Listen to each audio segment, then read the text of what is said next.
Bienvenidos a la serie 2015 Elecciones en el Mundo. Soy Rina Musali y me da muchísimo gusto saludarlos en una nueva cita electoral.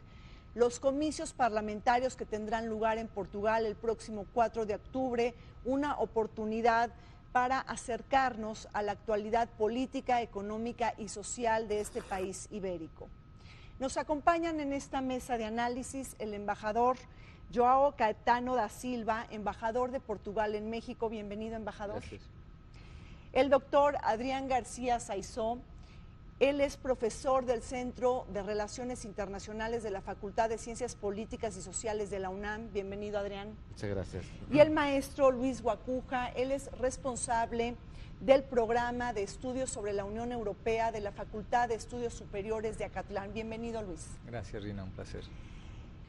La historia y la geografía de Portugal han jugado a favor del establecimiento de una diplomacia muy activa. El Imperio portugués poseyó territorios en Asia, en las Américas y en Europa, y sus ambiciones coloniales se sumaron a los apetitos de las grandes potencias de Francia, de Alemania y de Reino Unido. Y es que Portugal también entró al reparto de África, obteniendo países tan importantes como Mozambique, Angola y Guinea, entre otros, y hasta Macao en China. ¿Qué posicionamiento geopolítico tiene hoy Portugal? Bueno, eu penso que antes de hablar del posicionamento geopolítico, hay que mirar a la geografía y la historia de Portugal, ¿no?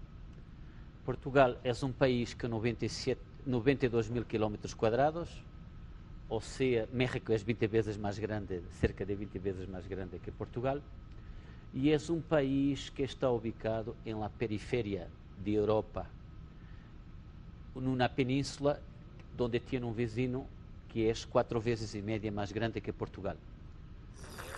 Y mirando a la geografía y a la historia de Portugal, Portugal es independiente desde 1143, tiene las fronteras más estables y más antiguas de Europa, porque los portugueses han expulsado en el siglo XIV los árabes del sur, al contrario, en España demoró 2 siglos más, y por eso, a partir del siglo XIV, Portugal consolidou sua independência, consolidou sua homogeneidade de fé cristiana e étnica e começou um ciclo de descobrimentos, de expansão marítima. Por isso, a primeira coisa que há que dizer quando tu miras a Portugal de um ponto de vista geográfico é que se tu miras ao mundo solamente tendo em conta a Europa, Portugal é um país periférico. Pero quando tu miras ao mundo de um ponto de vista global e vês Europa, África, Ásia e América, Lisboa e Portugal se vuelve um país central nesse mundo e um puente entre diferentes continentes, lo que sempre ha sido a via marítima de los portugueses para conhecerem, para se expandirem e para ganharem posições e influências alrededor do mundo. E isso é muito importante para entender a sobrevivência de Portugal como país. Tu has dicho, has utilizado uma palavra em la abertura deste programa, ibérico. É uma palavra que os espanhóis com frequência utilizam, classificando Portugal, que os portugueses são ibéricos. Pero nós somos ibéricos, pero somos também portugueses, e hemos criado um mundo de 250 milhões de pessoas que falam português em todos os continentes do mundo. É o idioma, é o 6º idioma mais falado do mundo e é o mais falado no hemisfério sul. Isso, naturalmente, é uma hazaña admirável de um país com 92.000 kilómetros quadrados e que, quando começou essa expansão marítima, tinha 1 milhão de habitantes. E por isso, falando agora um pouco de geopolítica, para entender a geopolítica de Portugal, há que entender que os portugueses, muito mais que outros países, porque además Portugal, ao contrário de México, não tem recursos naturais, sempre han dependido de la geoestratégica, de la geopolítica y del mar para ganar influência e para consolidar sua independência de Espanha. E por isso, quando tu miras a história de casi 9 ciclos de Portugal, tu tienes um ciclo de expansión y de construcción del Imperio del Oriente, con capital en India, donde los portugueses se han mantenido más de 450 años, en Goa. Un ciclo después, a partir del siglo XVII, el ciclo de expansión de Brasil, donde Brasil se ha vuelto la capital del imperio con su oro y su plata, y con la independencia de Brasil en 1822, el ciclo de África y de las colonias de África hasta la Revolución de los Claveles de 1974. Y a partir de 1986 tienes el ciclo de Europa y de la Unión Europea, y ese Portugal ha tenido que redefinir su papel en el mundo. Los portugueses son conocidos como grandes sobrevivientes, maestros de las relaciones públicas y de crear alianzas en los sitios más raros del mundo para mantener su influencia y para sobrevivirem. Y por eso, como muchos de los historiadores británicos han analizado, el imperio portugués ha sido el primer imperio en la edad moderna a ser construido y el último imperio a ser descolonizado. ¿Y por qué?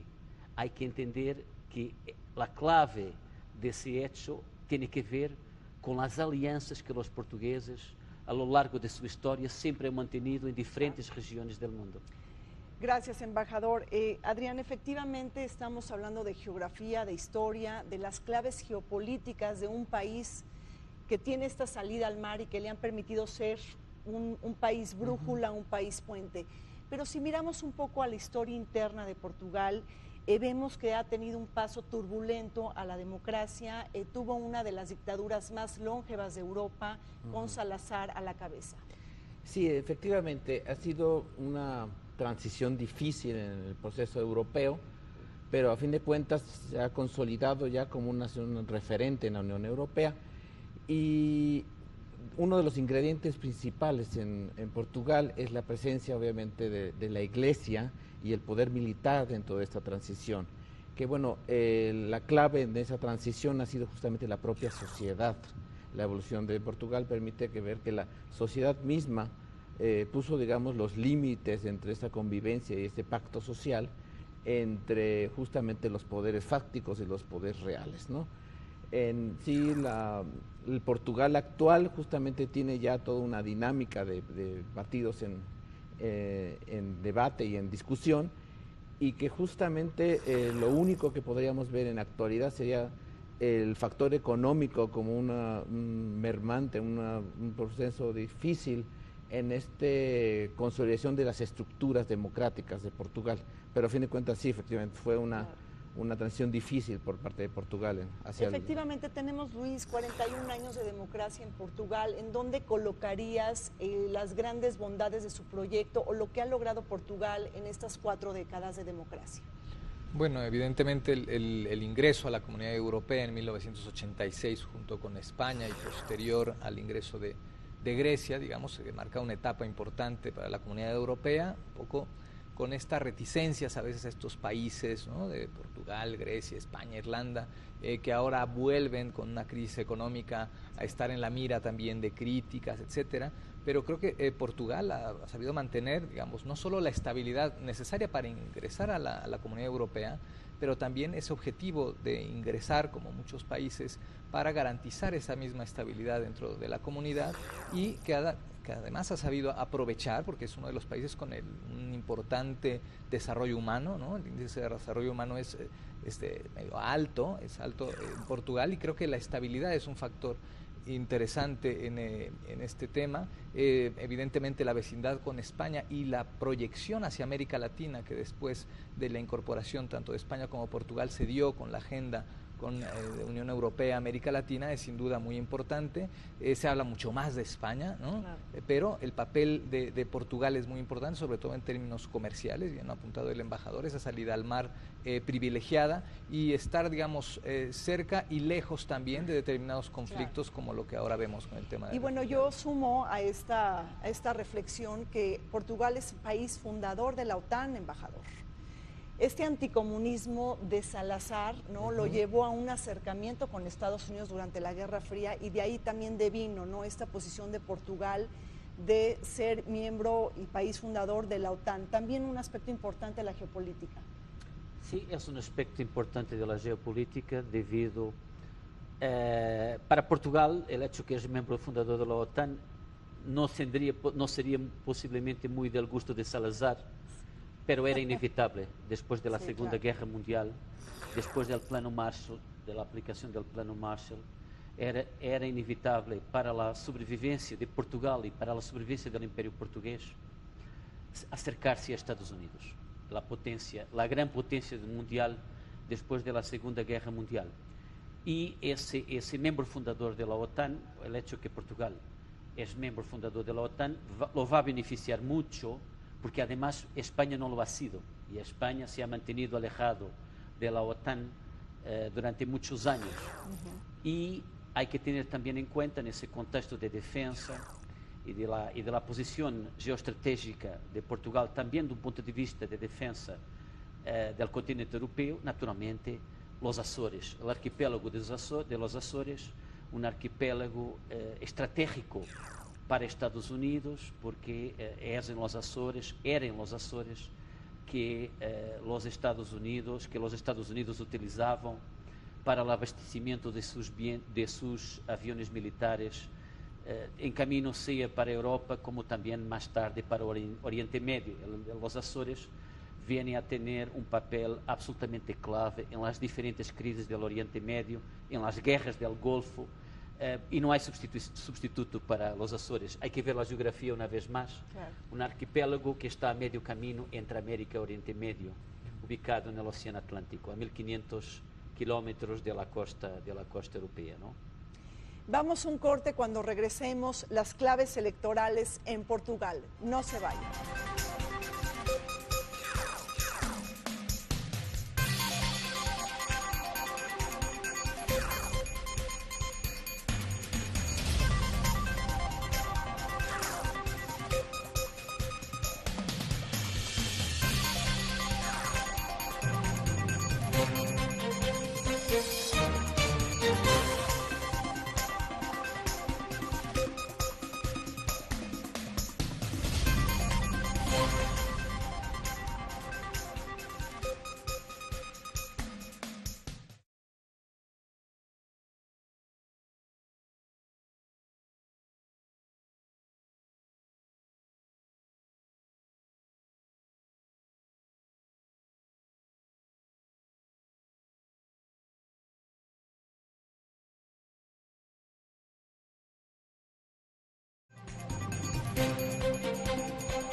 Las elecciones parlamentarias en Portugal del 4 de octubre no presentarán rasgos innovadores.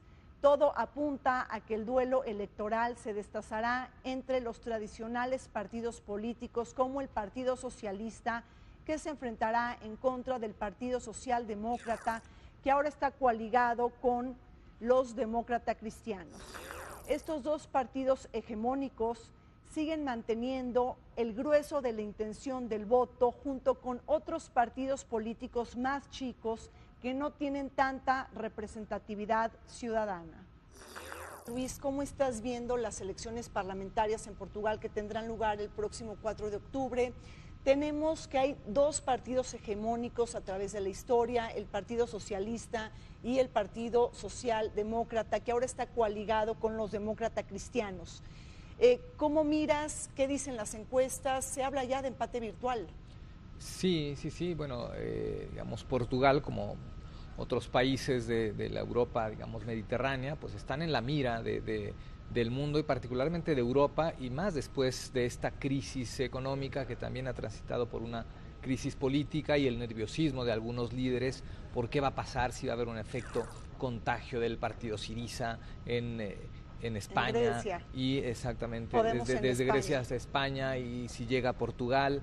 Sin embargo, en Portugal ha habido una cierta estabilidad de estos dos grandes grupos políticos, de estas dos grandes familias políticas. Las encuestas dan un empate técnico, dan un 36% al Partido Socialista, un 35% a la coalición del ahora primer ministro Passos Coelho, y los demás partidos pequeñitos están muy lejos, están al 10%, el que está más cerca. Entonces es un tema que se va a decidir, digamos, entre los dos más importantes partidos políticos, y también no se espera, cualquiera que sea el resultado, grandes cambios, no va a haber un cisma político como en otros sitios de Europa. Claro, o sea, no va a haber, elementos innovadores en la contienda. Entonces, ¿no habrá un claro candidato el 4 de octubre? Yo quería también hablar de la estructura electoral en Portugal. La estructura electoral en Portugal no permite en su momento cualquier brinco, sobresalto, en, digamos, algún acceso o coalición que rompa con este equilibrio que tenemos. Es decir,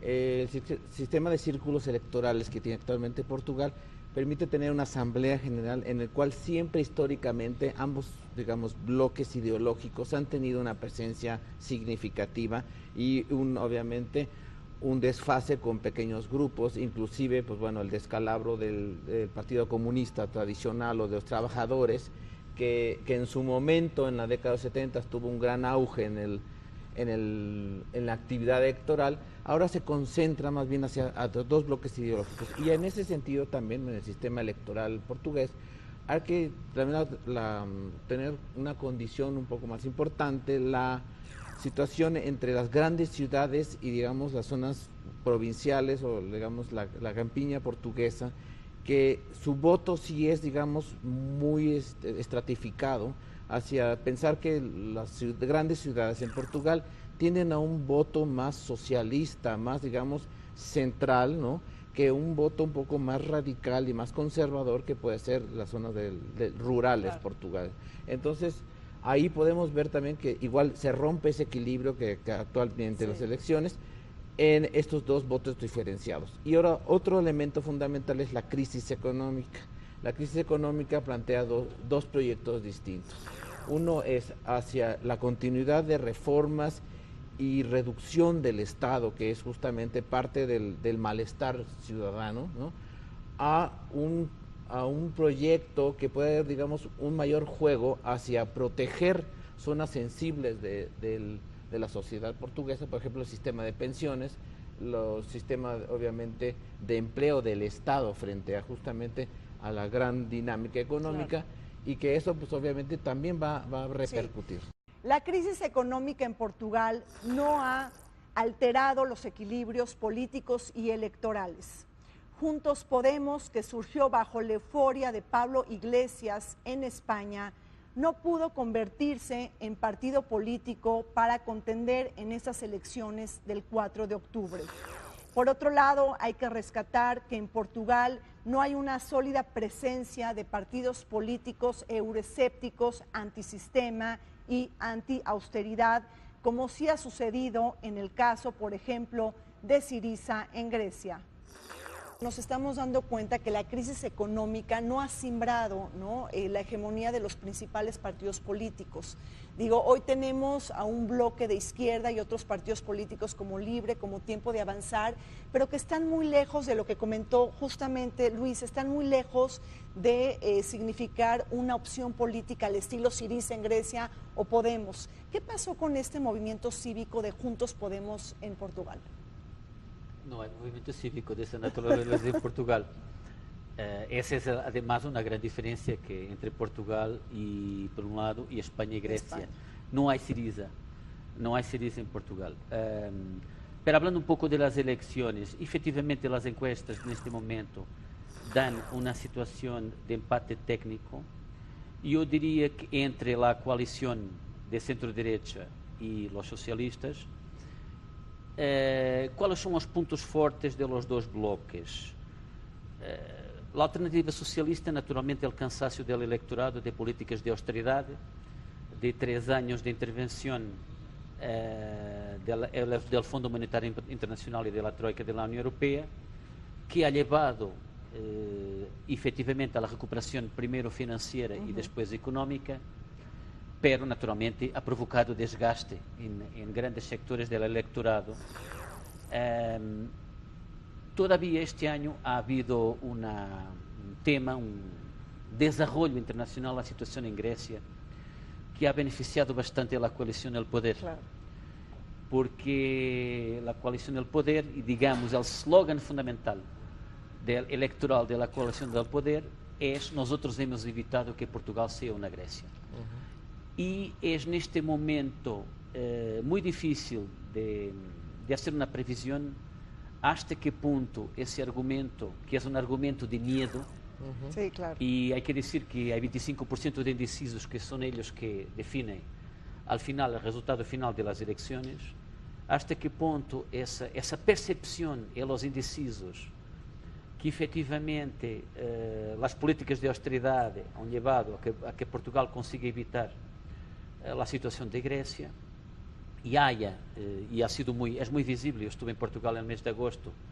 Hay una recuperación financiera y hay una recuperación todavía limitada, pero hay, de la confianza del consumidor. Há un consumo interno mucho más fuerte, se lo ve en supermercados, hoteles, restaurantes, la gente consumiendo mucho más. ¿Hasta qué punto eso va a beneficiar la coalición conservadora? Yo pienso que hasta final va a ser muy poco, no va a ser posible de prever quién va a ganar. Pero de ahí entonces el mensaje del presidente, un llamado a la gobernabilidad, un llamado a cohabitar, ¿no?, entre los tres principales partidos políticos para, pues porque nadie va a ganar mayoría absoluta, ¿no? Entonces, ¿cómo está ahí el juego?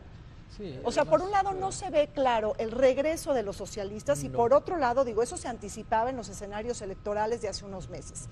Y tampoco se ve clara la reelección de Pedro Passos, ¿no?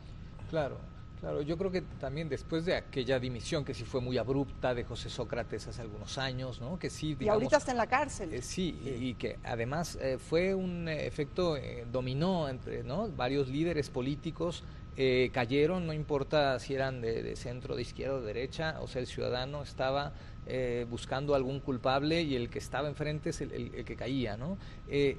Ahora hay otra etapa, primero una recuperación bastante modesta todavía en Europa, pero también una suerte de estabilidad en términos políticos. Ya estos cismas internos tan fuertes, salvo ejemplos muy focalizados, no se están viendo, y creo que en el caso de Portugal no se espera algo y además un cambio. tampoco hay partidos euroescépticos robustos y sólidos. Exactamente. No. Digo, a diferencia, por ejemplo, del Frente Nacional en Francia, Claro, o del Partido de la Independencia por el Reino Unido. Así es. No, y también un factor importante es que dentro de los indicadores económicos de Portugal, el factor de desempleo y sobre todo el desempleo juvenil ha dado, digamos, vistos de una mayor recuperación. Hablamos también dentro del sector económico de Portugal, la gran aportación que significa el turismo en el sistema económico portugués, y ese justamente ha dado una inyección a todo, digamos, esta gama de reformas y ajustes del propio gobierno. Pero sí, efectivamente, los escándalos de la corrupción de la clase política han creado una ciudadanía muy desconfiada de cuáles van a ser los próximos alcances de los siguientes representantes de tanto de asamblea como... Efectivamente, pero eso no disuade, por así decirlo, al establishment, ¿no? O sea, todavía no se conforman partidos políticos anti-austeridad fuertes, ¿no? No, ni tampoco un proceso antiinstitucional del propio Portugal que rompería con todos estos estructura histórica digamos, de coexistencia entre primer ministro, presidente y todo el...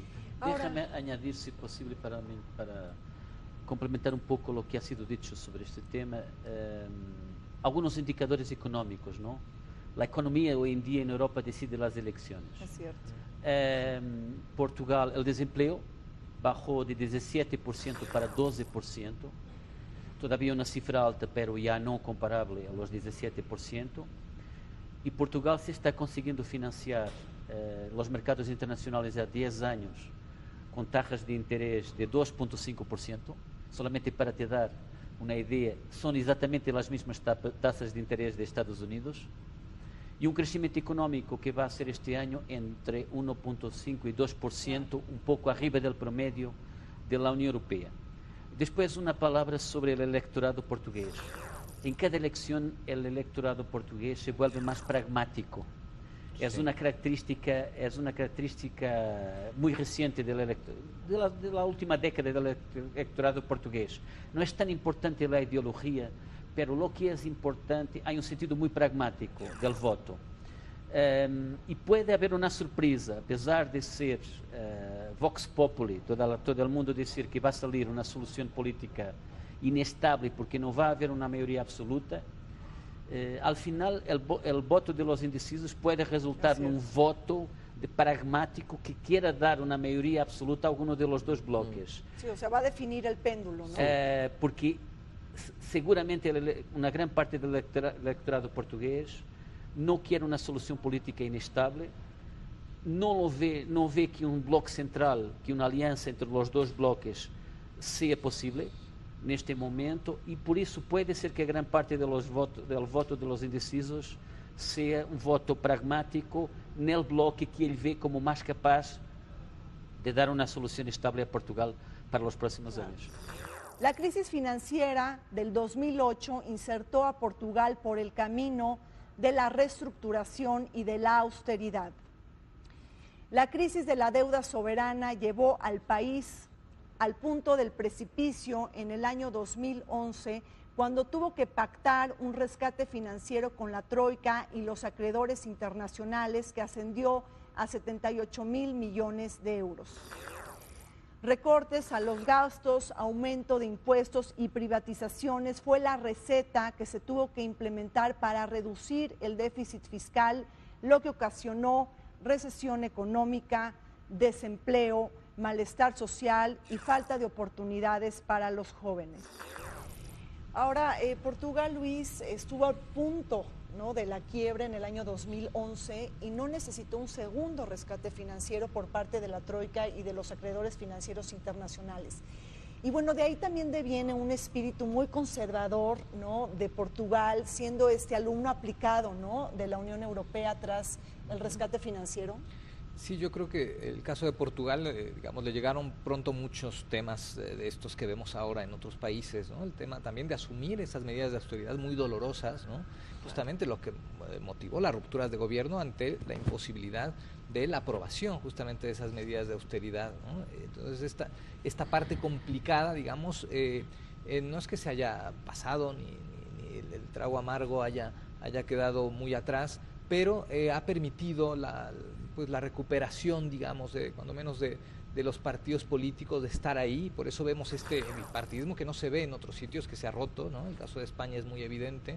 En el caso de Portugal hay cierta estabilidad ahí, ¿no? Sí ha hecho la tarea también, como muchos otros países en la Unión Europea, con el costo de la austeridad también, es cierto, ¿no?, pero que no representa una fractura en términos políticos, cuando menos en este momento. ¿Estás de acuerdo? Tiene una gran capacidad de adaptación, la sociedad portuguesa tiene una gran capacidad, ya lo dice el embajador, que tiene una gran capacidad de adaptación, inclusive en términos también de su sistema político. Su sistema político ha transitado de un socialismo muy radical a un sistema capitalista en el cual conviven perfectamente las grandes corporaciones que obviamente insertadas en esta dinámica europea. Yo diría que efectivamente la sociedad vivió fuertes cambios durante la previa crisis 2008 en Portugal, pero que ha logrado, digamos, encontrar el porqué de que es necesario, por ejemplo, en la sociedad ampliar los periodos de jubilación para para tener una mayor certeza en lo que es el sistema, digamos, estatal, un ajuste también de su sistema de empleo, pero que a fin de cuentas Portugal sí ha dado la vuelta a la crisis, digamos, que justamente otras naciones no han podido porque entran en esta dinámica de crisis social, crisis económica y proyectos inacabados, tanto de los sectores políticos, ¿no? Efectivamente, pero ya hay un crecimiento económico del 1.5% en Portugal y eso realmente pues es importante, ¿no? este último punto es clave para atender la recuperación de Portugal. El extraordinario instinto de sobrevivencia de los portugueses, el hecho que Portugal se ha creado y se ha consolidado a través de alianças geoestratégicas com diferentes países do mundo, na Europa, fora da Europa, agora, a partir de um certo momento na Europa. E te dou um exemplo muito claro desse extraordinário instinto de sobrevivência. O grande acercamento político e diplomático de Portugal à Alemanha em los últimos anos é um reflejo da consciência que os portugueses têm que a Alemanha hoje em dia é a locomotiva da Europa e que os objetivos estratégicos que qualquer governo português pueda definir têm que estar em sintonia com a visão de Alemanha de Europa. Isso funcionou bem, hemos tenido que fazer a austeridade, pero salimos da austeridade, estamos saliendo todavía e vamos continuar a salir da austeridade, dando a nuestros socios en la Unión Europea una percepción que cuando es la hora de apretar el cinturón lo conseguimos hacer y que respetamos las reglas que la propia Unión Europea impone, ¿no? Porque nosotros al final, tal como Grecia, somos grandes beneficiarios de la Unión Europea y te quiero decir, para dar una idea a vuestra audiencia que posiblemente conoce poco Portugal, que a renda per capita de um português é de $25.000 ao ano, que mais de 50% da rede de carreteras de Portugal são autopistas, que 80% da energia, 70% a 80% da energia elétrica que é consumida em Portugal é consumida através de fontes de energia renovável e mais de 50% da energia consumida são através de fontes de energia renovável. E que tu, por exemplo, em Portugal, puedes criar uma empresa em 38 minutos, num promédio de 38 minutos. 38 minutos para crear una empresa, eso hay que recalcarlo, embajador.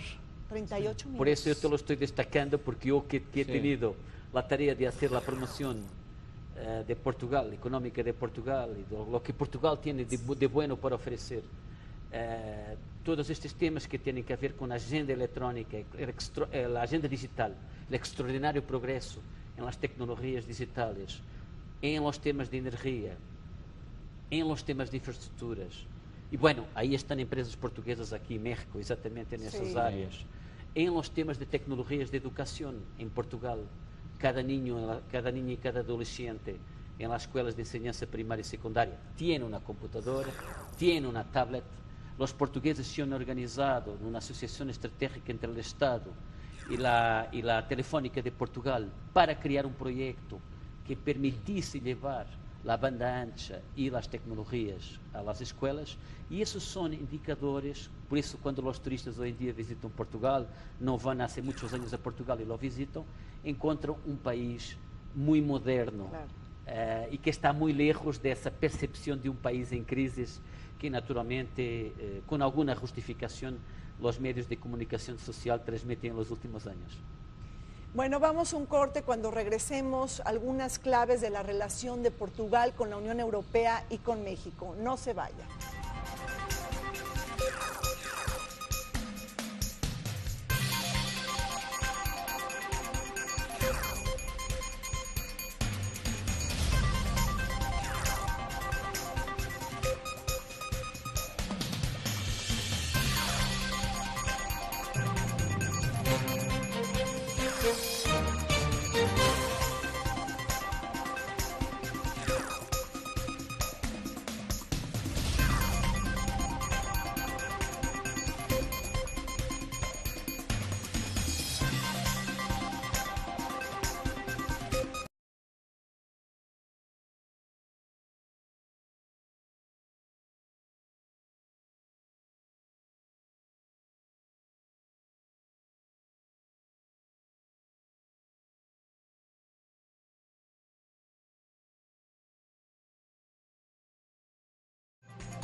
Portugal ha presidido en 3 ocasiones el Consejo Europeo y ha encontrado su máximo líder y exponente en José Manuel Barroso, el ex primer ministro de Portugal, quien comandó durante 10 años la Comisión Europea.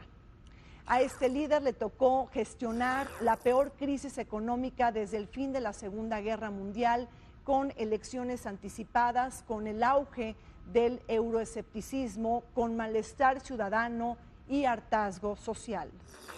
Adrián, platícanos un poco de cuál es tu lectura de la relación que tiene Portugal con la Unión Europea, si nos das como una pequeña síntesis, ¿dónde pondrías, ¿no?, los puntos sobre las IES? Tomando en cuenta que Portugal es miembro de la Unión Europea, es un país del euro, ¿no?, y también es país fundador de la OTAN, que ya lo platicamos. Así es. Yo diferiría que fuese un país periférico, es un país determinante en las cuestiones y en la evolución de la Unión Europea, porque justamente su posición atlántica hace que la Unión Europea entre en la dinámica internacional de la mundialización y globalización, ¿no? Es muy activo en lo que son los foros de decisión de la Unión Europea, no por ello, digamos, ha sido justamente su representante, es parte esencial en las instituciones europeas, y también en la parte dinámica económica, bueno, ha sido no solo parte fundamental de esta estabilidad y continuidad del euro, porque a fin de cuentas el euro es la continuidad de muchas economías, y Portugal ha definido muy bien su papel en su transformación al sector terciario y al mismo tiempo en una dinámica mundial de la transformación de mercancías y sus relaciones con muchas partes del mundo. Digo, Portugal tiene excelentes relaciones en África, en Asia y en América, ¿no? Entonces es un puente, digamos, de conexión económica con el resto de Europa, y que sin embargo Portugal es justamente un actor, pese a la geografía o su proporcionalidad en Europa, un factor fundamental de esta estabilidad, ¿no? Luis. Sí, creo que también hay que hablar de los personajes, ¿no? Más allá, bueno, sí, evidentemente José Manuel Durão Barroso, 10 años al frente de la Comisión Europea, el órgano ejecutivo de la Unión Europea, pero también ha tenido actores claves importantes, ¿no? O sea, los eurodiputados portugueses son muy activos, ¿no? Tienen una presencia importante, que los países en ese sentido, que cabildean sus espacios dentro de la Unión Europea en la toma de decisiones, también tener a la persona adecuada en el momento adecuado es muy importante, y creo que en ese sentido se ha capitalizado, ¿no? Evidentemente lo que hizo Durão Barroso es innegable, y bueno, está ahí Portugal como un actor, sí, ¿no?, de estos países lastimados con la crisis, con esta recuperación incipiente, pero con una presencia constante dentro de la Unión Europea, y también esa misma posición en situación geográfica lo aleja de otros problemas fundamentales, como lo que vemos en el conflicto ahora, el tema de la emergencia. Y hablando humanitaria. de Barroso, embajador, bueno, estuvo 10 años al frente de la Comisión Europea y le tocó, ¿no?, la crisis financiera, ¿no?, del 2008, pero no nada más eso, le tocó lidiar, ¿no?, con la peor crisis desde el fin de la Segunda Guerra Mundial, con el auge o el ascenso del euroescepticismo, con las dudas que crecieron sobre el proyecto de integración europea, ¿no?, y la caída de gobiernos de manera anticipada, que ya lo dijo Luis, independientemente del color que sea, ¿no?, caían gobiernos, ¿no?, de centro, de derecha y también de izquierda. Bueno, empecemos por decir una cosa que es reconocida por nuestros socios europeos y no europeos, el extraordinario talento de los portugueses para el multilateralismo, que los lleva a tener siempre posiciones de destaque en las grandes organizaciones internacionales, como se ha hablado de Durão Barroso, pero también se puede hablar ahora de un candidato que está ahora tomando posición como candidato a secretario general de Naciones Unidas, comisario de los refugiados, de la ACNUR, de los altocomisarios de los refugiados. Guterres, ¿no? António Guterres, otro grande multilateralista de la Escuela de la Diplomacia Portuguesa, que es necesario para ser el gran talento de los portugueses para hablar idiomas, considerados los segundos más talentosos del mundo después de los holandeses. Wow. Eso es importante porque hay que decir, y hay muchos historiadores que lo dicen, que el mundo global empezó con el Imperio Portugués. Los portugueses han sido los primeros actores del mundo global a principios del siglo XV. Y no han dejado de ser actores del mundo global porque hay que entender que los portugueses han estado casi 5 siglos en India, casi 5 siglos en China. Por alguna razón, Portugal es el país donde China más invierte en Europa. Los chinos dan importancia a la historia y a la amistad entre pueblos, en términos proporcionales, naturalmente. La presencia en Brasil, hay que decir que Portugal da la independencia de Brasil, no ha habido. Es un rey portugués, y es el hijo del rey portugués, que se vuelve el primer emperador de Brasil, sin que alguna vez algún movimiento social brasileño haya querido la independencia de Brasil. La independencia de Brasil ha sido concedida por la monarquía portuguesa a los propios brasileños, y por eso hay que entender en África 5 países de expresión portuguesa, o sea, una presencia portuguesa alrededor del mundo, al contrario del Imperio Español, que ha sido un imperio concentrado en América Latina y después con una posición en Asia y Filipinas. El Imperio Portugués ha sido un imperio disperso por el mundo, y eso ha dado a los portugueses esa enorme ventaja de entender lo que era el mundo y de dejar referencias en los diferentes continentes del mundo que todavía hoy son referencias. Y las referencias históricas y culturales son muy importantes para los asiáticos, para los africanos y también, ¿por qué no?, para los latinoamericanos. Y eso es parte de la historia de sobrevivencia de los portugueses. Conocer la naturaleza humana, conocer el mundo, entender una negociación con otros pueblos, que al final en una negociación los dos tienen que ser ganadores, identificar cuáles son los intereses y las prioridades del otro, y a partir de ahí conseguir conciliar y conseguir llegar a compromisos. Esa es naturalmente una receta importante para entender el gran protagonismo, en términos relativos naturalmente, de los portugueses en fora multilaterales, y en cualquier fora multilateral que tenga alguna asociación, que pueda tener alguna asociación, por pequeña que sea, con Portugal. Portugal está presente, hay que ir a juego. ¿De qué estamos hablando? Por ejemplo, de una asociación con los países magrebinos, con el norte de África. Tú has mencionado la OTAN, la Unión Europea, la Comunidad de los Países de Lengua Portuguesa. Sí, claro. Y todo el tipo de foros, naturalmente la Cumbre Iberoamericana, donde Portugal, con España y con Andorra, son los únicos países europeos. ¿No es miembro del G20 o sí? No, Portugal, por su dimensión, no es miembro del G20.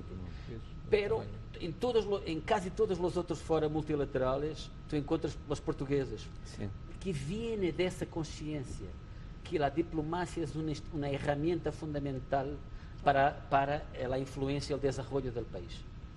Luis. Sí, bueno, evidentemente hay valores, digamos, de Portugal que no se aprecian, ¿no? A veces, pero incluso este tema emblemático, ¿no?, el haber sido la capital portuguesa, donde finalmente en diciembre del 2008 se firma el último de los tratados de la Unión Europea, como es el Tratado de Lisboa, ¿no? Esta tarea también política que es importante, que tiene que ver con... Y ha sido presidente 3 veces del Consejo Europeo. También, sí, ha tenido pues esa oportunidad de estar en esos momentos importantes y destacar, aprovechar el momento de tener la... ¿Qué destacarías de la relación México-Portugal? Porque tenemos México tiene justamente una relación muy importante con los 28 países de la Unión Europea. Estamos celebrando los 15 años del Tratado de Libre Comercio con la Unión Europea, que se busca una modernización, una renovación. Pero México también tiene concentradas sus relaciones con 7, 8 países, ¿no?, de este club de 28. Entonces, ¿cómo está ahí Portugal? ¿Cómo juega ahí Portugal? Claro, bueno, entender que casi el 30% del comercio de México con la Unión Europea se concentra solo en Alemania, ¿no? Y al final, muy buena parte del comercio de México con la Unión Europea, pues se limita a eso, unos 8 países, casi los de siempre, ¿no? Sin embargo, hay que destacar Portugal. El comercio con Portugal ha crecido de manera muy importante. No se ve, no se nota, porque a veces se ve un poco empañado por estas presencias tan fuertes de Alemania o de España en la relación con la Unión Europea, pero ha tenido un ascenso importante. Incluso comparando el comercio que tiene México con España y con Portugal, el comercio con Portugal ha crecido, ¿no? comercio con España, pues ahí va, digamos, de manera inercial avanzando, pero con Portugal además hay muy buenas oportunidades, sobre todo en materia de cooperación, el tema de cooperación técnica, científica, intercambios con energías universidades renovables, es muy importante y no se ve en la justa dimensión o en la dimensión que tendría que tener. Sí, el año pasado el presidente mexicano estuvo en gira también por Portugal, pero hay que aprovechar mucho más, ¿no? O sea, la clave se llama continuidad y tiene que ver mucho con los representantes de ambos países en uno y otro lado del Atlántico. Sí, Portugal tiene, por ejemplo, una gran tradición en energías renovables, pero también en la administración de infraestructura, digamos, tanto aeroportuaria como terrestre. Entonces creo que México tiene grandes oportunidades debido, digamos, a su evolución y dinámica actual, que Portugal se inserta en nichos de mercado mexicano interesantes y al mismo tiempo con un valor agregado mucho mayor que el que podría tener con otra relación con otros países europeos. De hecho, el sentido de justamente la visita reciente del presidente Enrique Peña Nieto a Portugal fue justamente la diversificación de la relación de México con Europa bajo un precepto histórico que siempre ha tenido muy buena relación con Portugal, y que Portugal junto con Brasil son un triángulo importante de la economía mundial, y que en esto Portugal tiene muy claro, como yo he insistido, Portugal en la industria de la transformación y la manufactura es justamente históricamente que ha jugado un papel fundamental en Europa y ha permitido todos estos enroques y enlaces de las grandes corporaciones portuguesas en todo el mundo, ¿no? En Asia, en África y en América Latina, ¿no? Entonces, creo que el valor y el volumen actual de la economía y la relación económica entre México y Portugal no puede ser sustantivo en comparación de las concentraciones que tiene actualmente México en sus prioridades justamente en América del Norte, pero sí tiene, digamos, nichos o oportunidades interesantes tanto Portugal en inversión en México como México en la parte, digamos, energética y también la parte de servicios con Portugal, ¿no? Bueno, pienso que ha llegado la hora de hablarnos de cifras, ¿no? Pero Claro. quiero hacer una pequeña... los diplomáticos son normalmente personas discretas y que evitan los elogios, pero yo no puedo dejar de decir que el hecho que el gobierno federal haya decidido que Portugal sea parte de la primera gira de visitas de Estado del presidente de México a Europa ha sido un triunfo para la política y para la diplomacia portuguesa, no puede, porque si España es natural que sea parte de la primera gira, si el Vaticano es natural que sea parte de la primera gira, no es natural que Portugal sea parte de la primera gira. O sea, el resultado de un trabajo político y diplomático de las autoridades portuguesas de más de un año ha llevado a que el presidente y el gobierno federal haya decidido elevar el nivel de la relación con Portugal y poner Portugal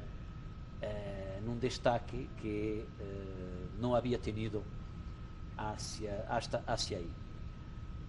Naturalmente, esta decisión de incluir Portugal en la primera gira de las visitas de Estado del presidente a Europa es el resultado de una reflexión de lo que Portugal estaba haciendo y de lo que Portugal tiene para ofrecer en Europa.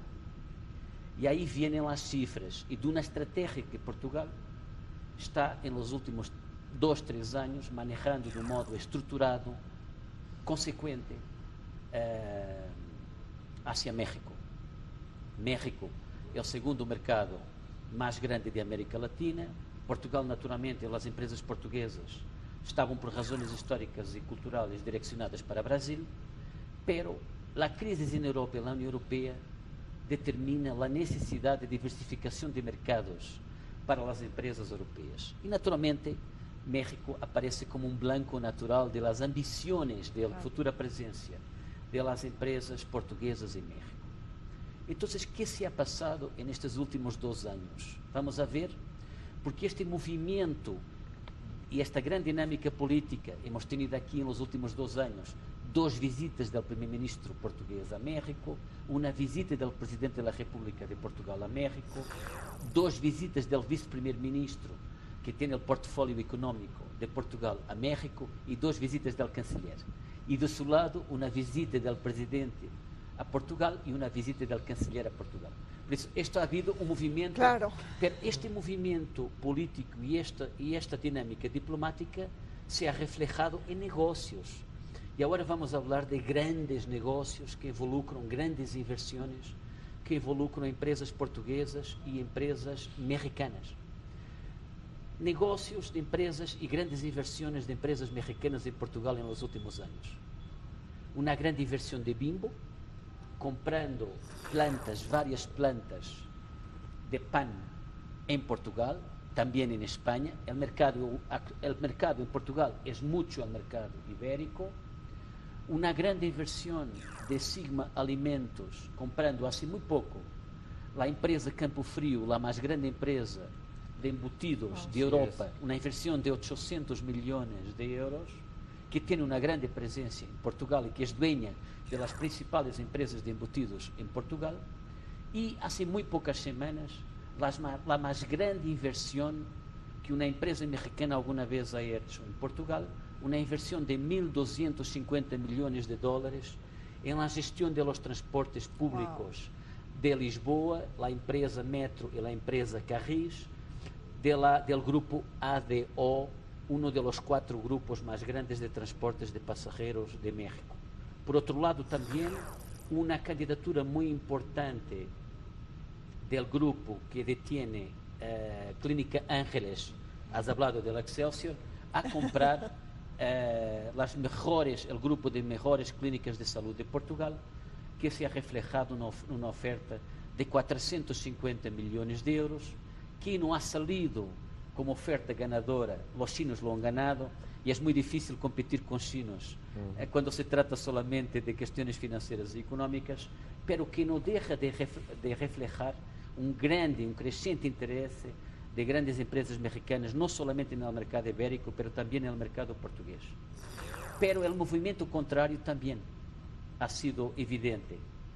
Ahí se tiene que hablar, en primer lugar, de la empresa Mota Angel, una de las 5 principales empresas de construcción civil en México hoy en día, y desde el principio del mandato del presidente Peña Nieto, la segunda empresa que más contratos de obra pública ha ganado en México, que ha también hecho una inversión de 1.500, o va a ser una inversión de 1.500 millones de dólares en el desarrollo de un grande proyecto turístico en Riviera Nayarit, que va a determinar no solamente la creación de una nueva zona turística, como la construcción de más de 7.000 cuartos de hotel.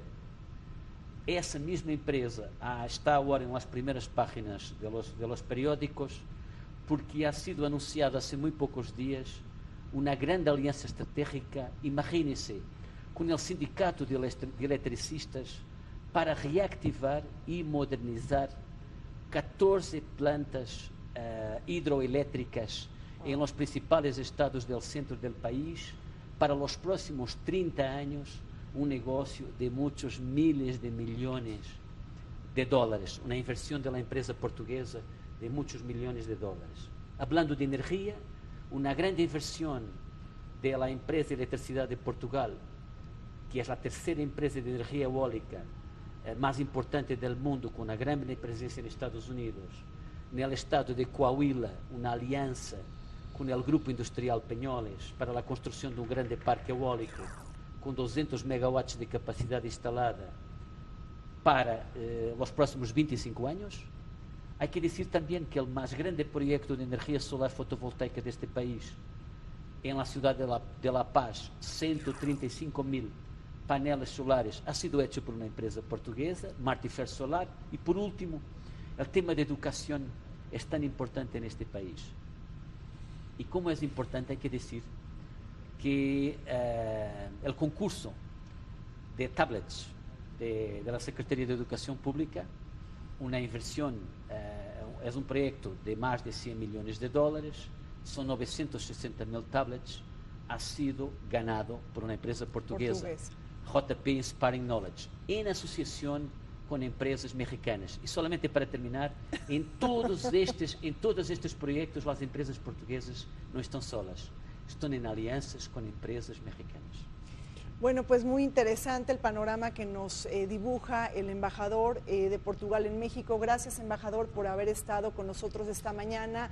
Y bueno, una relación que también ya ha cumplido más de 150 años del establecimiento de las relaciones diplomáticas entre ambos países. Y bueno, pues le agradezco muchísimo al doctor Adrián García Saizo por su presencia y al maestro Luis Guacuja por haber estado con nosotros aquí en este programa sobre elecciones en Portugal. A usted lo espero en una próxima cita electoral, las elecciones en Bielorrusia, y también les recuerdo que usted ya puede descargar los libros electrónicos de esta serie de elecciones en el mundo a través de la página del canal del Congreso. Zorrina Musali, me despido de ustedes.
La serie 2000